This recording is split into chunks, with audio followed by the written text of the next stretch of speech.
blanc, roux, blanc, complet, muscovado, rapadura, de canne, de betterave, sirop d'agave, sirop d'érable, miel, stevia, xylitol. Si vous avez déjà passé 5 minutes dans le rayon sucre d'un supermarché, avec l'impression d'avoir besoin d'un diplôme, pour choisir un paquet, vous n'êtes pas seul. D'un côté, on vous dit que le sucre roux est meilleur pour la santé que le blanc. De l'autre, que le sirop d'agave est naturel donc sans danger. Et entre les deux, il y a ceux qui vous affirment que tout sucre est un poison. La vérité, elle est beaucoup plus nuancée. Et surtout, beaucoup plus intéressante. Aujourd'hui, on va faire le tri. On va comprendre ce qu'est réellement le sucre, d'où il vient, comment il est fabriqué, et en quoi un muscovado à 5 € le kilo est vraiment différent d'un sucre blanc à 80 centimes. On va décortiquer les étiquettes, tordre le cou aux idées reçues, et parler santé, honnêtement, sans catastrophisme. Parce que le sucre, ce n'est ni un ange, ni un démon. C'est un ingrédient. Et comme tout ingrédient, il suffit de le comprendre pour bien l'utiliser. Avant de comparer les types de sucre, il faut comprendre une chose fondamentale. Et promis, on ne va pas faire un cours de chimie, juste l'essentiel. Le mot sucre, dans le langage courant, désigne le saccharose. C'est une molécule. Et cette molécule est toujours la même, qu'elle vienne d'une canne à sucre cultivée au Brésil ou d'une betterave récoltée dans la Beauce. Saccharose, c'est saccharose. La molécule ne change pas. Retenez ça, parce que c'est la clé pour comprendre tout le reste. Mais alors, le sucre vient d'où ? À la base, de la lumière du soleil. Littéralement. Toutes les plantes fabriquent du sucre grâce à la photosynthèse. Elles captent la lumière, absorbent le CO de l'air, puisent l'eau du sol et transforment tout ça en glucose, leur carburant. C'est l'énergie du vivant.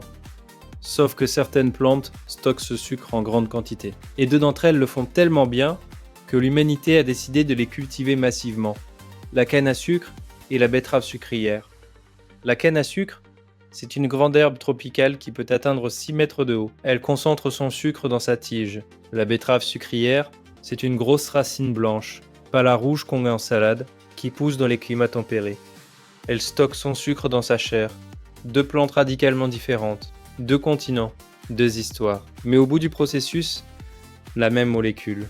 Et c'est justement cette histoire qu'il faut connaître, pour comprendre comment le sucre est devenu l'ingrédient le plus omniprésent de notre alimentation.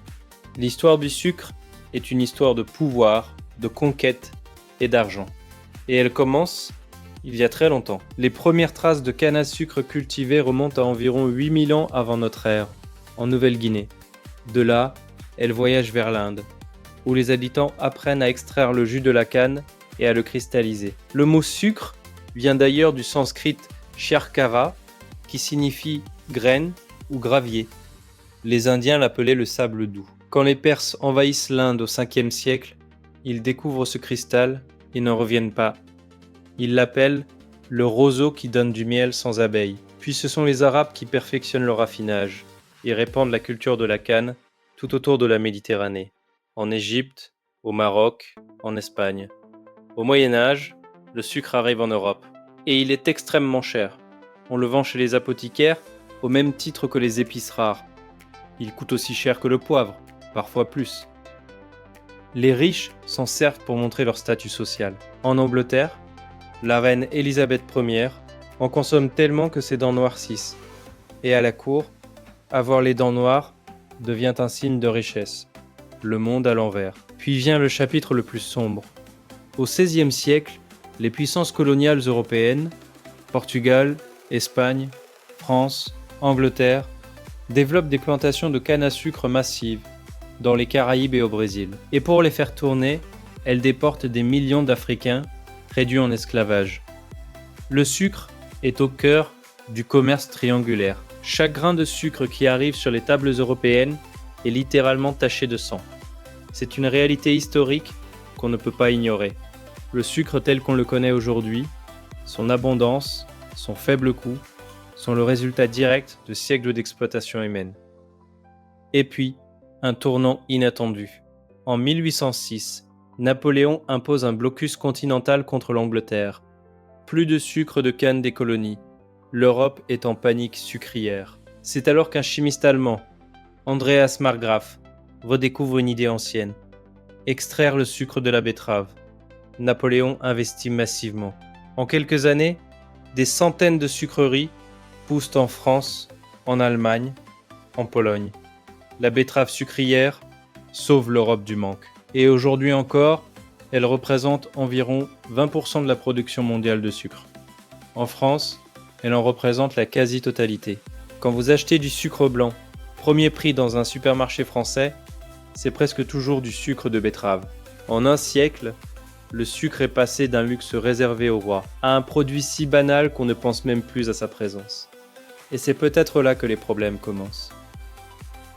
Pour comprendre la différence entre tous les sucres qu'on trouve en rayon, il faut d'abord comprendre comment on les fabrique.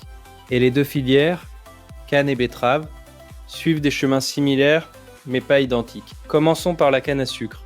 Les tiges sont récoltées, souvent encore à la main dans beaucoup de pays, puis broyées dans d'énormes moulins pour en extraire le jus. Ce jus est chauffé, filtré et concentré par évaporation.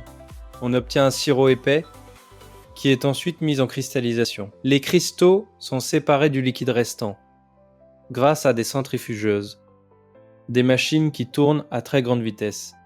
Et c'est ici que les chemins divergent. Si on s'arrête là, après une seule cristallisation, on obtient un sucre encore enrobé de mélasse. Ce sirop brun qui contient les minéraux, les pigments et les arômes de la canne. C'est ça qui donne la couleur brune et le goût caramélisé.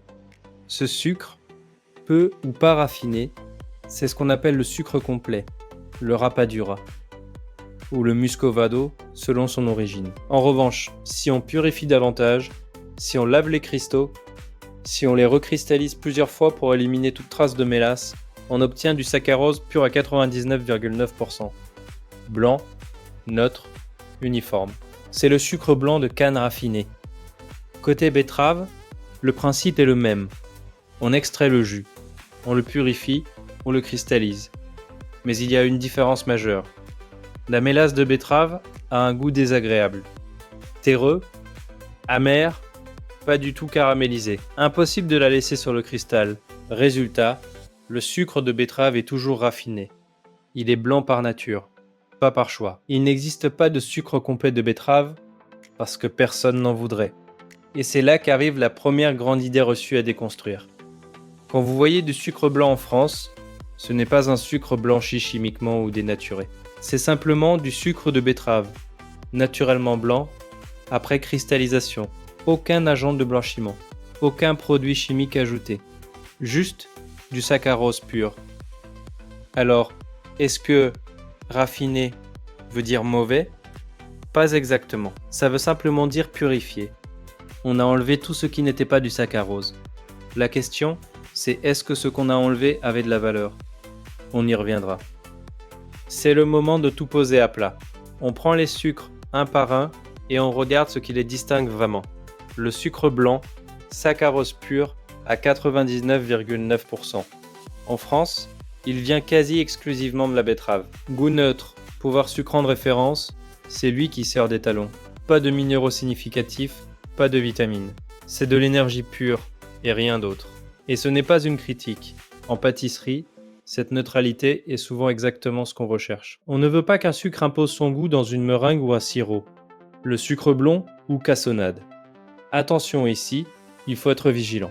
La vraie cassonade, c'est un sucre de canne partiellement raffiné qui a conservé un peu de mélasse. D'où sa couleur dorée et son léger goût de caramel. Mais beaucoup de cassonades vendues en supermarché sont en réalité du sucre blanc de betterave recoloré avec du caramel ou de la mélasse ajoutée après coup. Retournez le paquet. Si c'est écrit sucre de betterave ou caramel dans les ingrédients, ce n'est pas une vraie cassonade, c'est du marketing. Le sucre roux, même logique. Le vrai sucre roux de canne contient davantage de mélasse que la cassonade. Il est plus foncé, plus parfumé. Mais là encore, vérifiez l'étiquette. Un sucre roux, à base de betterave colorée, n'a rien de différent nutritionnellement du sucre blanc. C'est le même saccharose avec un déguisement. La vergeoise, spécialité du nord de la France et de la Belgique, blonde ou brune. C'est un sucre obtenu par recuisson d'un sirop de betterave qui lui donne un goût unique, très caramélisé. C'est la star des gaufres, des spéculoos, de la tarte au sucre du Nord. Ici, la saveur vient du processus de cuisson, pas de la mélasse. Le muscovado. Et là, on entre dans une autre catégorie. Le muscovado est un sucre de canne non raffiné, originaire des Philippines et de l'île Maurice. Il conserve toute sa mélasse. Sa texture est humide, presque collante. Son goût est intense. Réglisse, caramel brûlé, un soupçon de rhum. C'est un ingrédient à part entière, pas un simple agent sucrant. En pâtisserie, il transforme un cookie ordinaire en quelque chose d'inoubliable. Le rapadura, aussi appelé panola en Amérique latine, ou jaggery en Inde. C'est le sucre sous sa forme la plus brute. Le jus de canne est simplement chauffé, concentré, puis séché. Aucune centrifugation, aucune séparation. Il conserve tous les composants du jus de canne, minéraux, vitamines du groupe B, fer, potassium. C'est le sucre le moins transformé qui existe. Maintenant, soyons honnêtes. Voici les chiffres pour 100 grammes. Le sucre blanc contient 0 mg de minéraux significatifs. Le muscovado en contient environ 100 à 200 mg de potassium, un peu de magnésium, un peu de fer. Le rapadura un peu plus encore. Est-ce mieux ? Oui, techniquement. Mais est-ce significatif ? Là, il faut être lucide. Pour obtenir votre dose journalière de fer, grâce au rapadura, il faudrait en manger environ 3 kg par jour. Personne ne fait ça. Personne ne devrait faire ça. Donc oui, les sucres complets contiennent plus de minéraux que le sucre blanc. Mais la vraie raison de les choisir, ce n'est pas la nutrition, c'est le goût. Leur complexité aromatique est incomparablement plus riche. Et ça, en cuisine, ça change tout. Un mot maintenant sur les alternatives liquides au sucre classique. Le miel. Il contient environ 75 à 80% de sucre, principalement du glucose et du fructose, un peu d'eau et des traces d'enzymes, d'antioxydants et de minéraux. Son pouvoir sucrant est légèrement supérieur à celui du saccharose, ce qui permet d'en utiliser un peu moins. Il a un vrai intérêt gustatif, mais nutritionnellement, ça reste du sucre. Le sirop d'érable, produit par concentration de la sève d'érable, principalement au Québec. Il contient du saccharose, mais aussi des antioxydants et des minéraux, du manganèse, du zinc. Son goût est unique et difficile à remplacer. C'est le seul sucre alternatif qui apporte des quantités réellement intéressantes de certains minéraux. Mais encore une fois, c'est du sucre, le sirop d'agave. Et celui-là, il faut en parler. Parce que le marketing en a fait un produit santé depuis une quinzaine d'années. Le sirop d'agave est présenté comme naturel, à index glycémique bas, parfait pour les diabétiques. Et c'est vrai que son index glycémique est bas, mais la raison, c'est qu'il est composé à 70 à 90% de fructose. Et le fructose en excès, le foie ne sait pas bien le gérer. Il le transforme directement en graisse. Plusieurs études ont montré qu'une consommation élevée de fructose pure favorise la stéatose hépatique, le fameux foie gras humain, la résistance à l'insuline et l'augmentation des triglycérides. Cela ne veut pas dire que le sirop d'agave est poison. Un filet dans un yaourt ne va tuer personne. Mais croire qu'il est fondamentalement meilleur que le sucre blanc, c'est une idée reçue qui mérite d'être corrigée. Retenez une règle simple. Quel que soit son nom, sa couleur, son origine ou son prix, du sucre reste du sucre. Votre corps ne fait pas la différence entre le saccharose d'une betterave picarde et celui d'une canne brésilienne. La molécule est la même. La digestion est la même. L'impact calorique est le même. Ce qui change, c'est le goût, la texture, le plaisir. Et ça, ce n'est pas rien. Le sucre est devenu, ces dernières années, l'ennemi public numéro 1 de la nutrition. On le compare à une drogue, on dit qu'il est plus addictif que la cocaïne, on le rend responsable de l'obésité, du diabète, des maladies cardiovasculaires. Alors qu'est-ce qui est vrai là-dedans ? Et qu'est-ce qui est exagéré ? Commençons par les faits établis. L'Organisation mondiale de la santé recommande de ne pas dépasser 25 grammes de sucre ajouté par jour pour un adulte. 25 grammes, c'est environ 6 cuillères à café. En France, la consommation moyenne est de 100 grammes par jour, 4 fois la recommandation. Et l'essentiel de ce sucre ne vient pas du sucrier posé sur la table. Il vient des produits transformés. Soda, biscuits, sauces, céréales du petit déjeuner, plats préparés, yaourts aromatisés. Un seul soda de 33 centilitres contient environ 35 grammes de sucre. Un bol de céréales fitness du matin, environ 20 grammes. Une sauce tomate industrielle, 6 à 10 grammes par portion. C'est ça, le vrai problème. Pas le carré de sucre dans votre café, mais l'accumulation invisible tout au long de la journée. Quand on consomme trop de sucre sur une longue période, les conséquences sont bien documentées. Le pancréas s'épuise à produire de l'insuline. La résistance à l'insuline s'installe. C'est l'antichambre du diabète de type 2. L'excès de sucre est converti en graisse, notamment autour du foie et des organes, la fameuse graisse viscérale. Les risques cardiovasculaires augmentent. Et oui, le sucre nourrit aussi les bactéries responsables des caries dentaires. Ça, c'est prouvé depuis longtemps. Maintenant, les nuances. Le sucre en lui-même n'est pas un poison. C'est un excès de sucre qui pose problème. La nuance est fondamentale. Votre cerveau a besoin de glucose pour fonctionner. C'est son carburant principal. Environ 120 grammes par jour, rien que pour le cerveau. Bien sûr, ce glucose peut venir de sources complexes. Pain, riz, pâtes, fruits, et pas seulement du sucre ajouté. Mais le glucose en soi est essentiel à la vie. Quant à la fameuse idée que le sucre serait plus addictif que la cocaïne, elle vient d'une étude de 2007 menée sur des rats. Et depuis, de nombreux chercheurs ont nuancé, voire contesté cette conclusion chez l'humain. Le sucre active les circuits de la récompense dans le cerveau. C'est vrai. Comme la musique, comme un câlin, comme un beau paysage. Ça ne veut pas dire qu'il fait une dépendance physique comparable à une drogue dure. Méfions-nous des raccourcis sensationnalistes. Ce qu'on retient, le problème n'est pas de mettre un morceau de sucre dans son café le matin ou de faire un gâteau le dimanche. Le problème, c'est la consommation chronique, invisible et subie de sucres ajoutés dans des produits dont on ne soupçonne même pas la teneur. C'est là-dessus qu'il faut agir, pas en culpabilisant les gens qui mangent une part de tarte. Et justement, pour reprendre le contrôle, il y a une compétence simple à acquérir, savoir lire une étiquette. L'industrie agroalimentaire utilise plus de 60 noms différents pour désigner le sucre sur les emballages. Pourquoi? Parce que les ingrédients sont listés par ordre décroissant de quantité. Si le sucre apparaît en premier, ça fait mauvais genre. Alors on le divise sous plusieurs noms.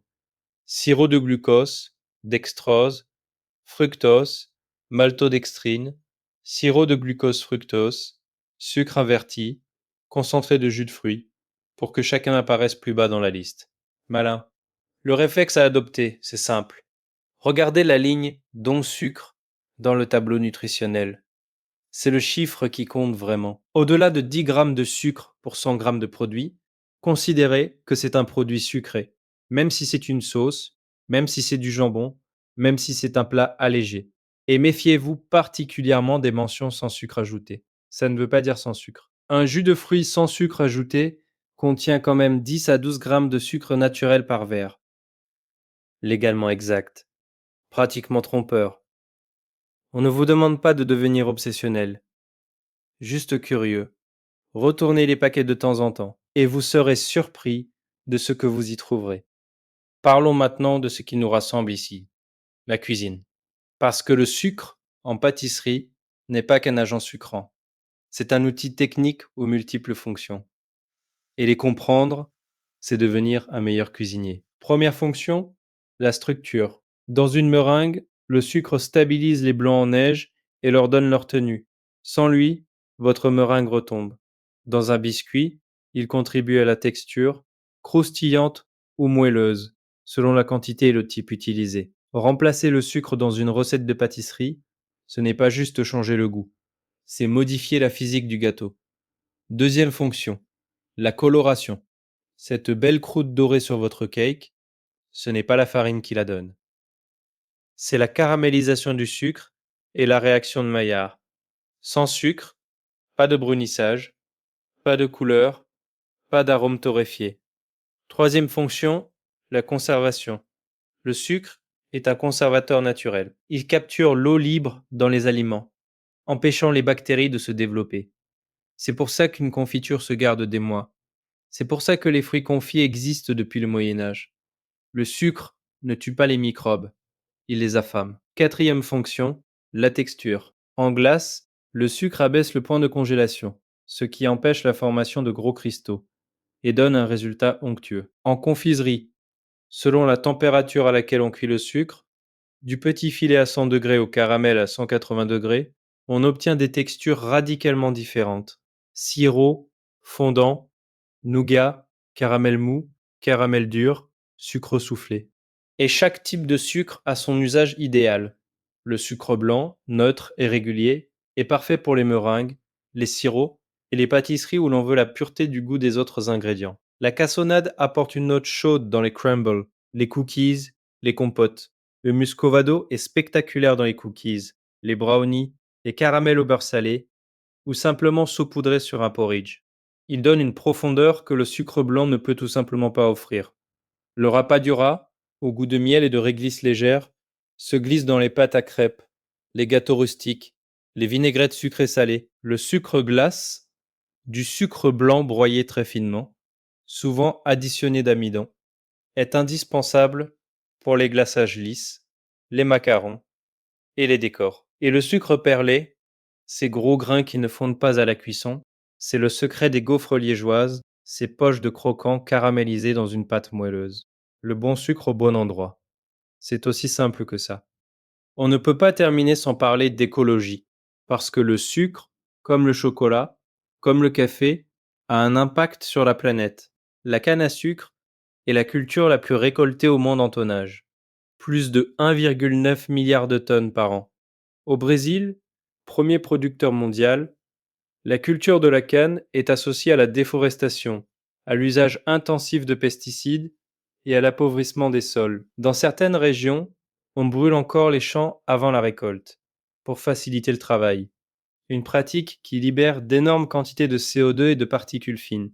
La betterave sucrière, cultivée en France et en Europe, a une empreinte carbone globalement plus faible, notamment parce qu'elle ne voyage pas loin de son lieu de transformation. Mais elle nécessite beaucoup d'eau, d'engrais azotés. Et depuis l'interdiction des néonicotinoïdes en 2018, puis leur réautorisation temporaire, puis leur réinterdiction, la filière est en difficulté face aux pucerons qui transmettent la jaunisse de la betterave. Un sujet complexe où écologie et réalité agricole se confrontent.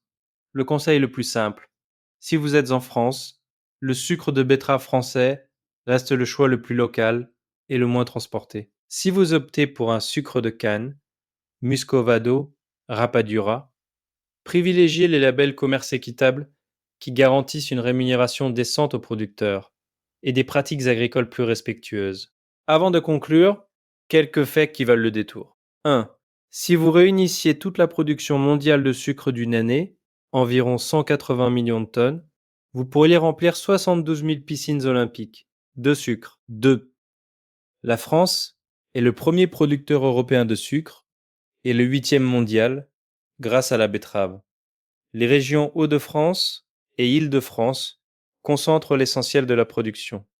3. Le sucre candy, ces gros cristaux qu'on utilise parfois pour sucrer le thé, met entre 5 et 7 jours à se former. On laisse un sirop concentré refroidir très lentement, et les cristaux poussent comme des petites sculptures géométriques. 4. Au XVIe siècle, à Venise, des artisans sculptaient des œuvres d'art entières en sucre pour les banquets des doges, des palais, des animaux, des personnages. Le sucre était un matériau artistique autant qu'un aliment. Et 5. Le mot cassonade vient du portugais cassa, qui signifie éclat ou fragment. Parce qu'à l'époque, le sucre arrivait en Europe sous forme de gros pains compacts qu'il fallait casser pour les utiliser. On en achetait des éclats, des fragments, de la casse, de la cassonade. Le sucre, ce n'est pas le mal.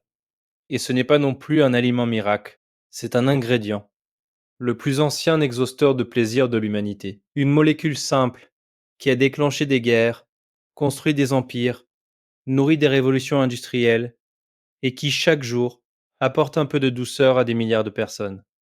Ce qui compte, ce n'est pas de l'éliminer, c'est de le comprendre. Savoir que le sucre roux n'est pas magiquement meilleur que le blanc. Savoir que le sirop d'agave n'est pas un passe-droit.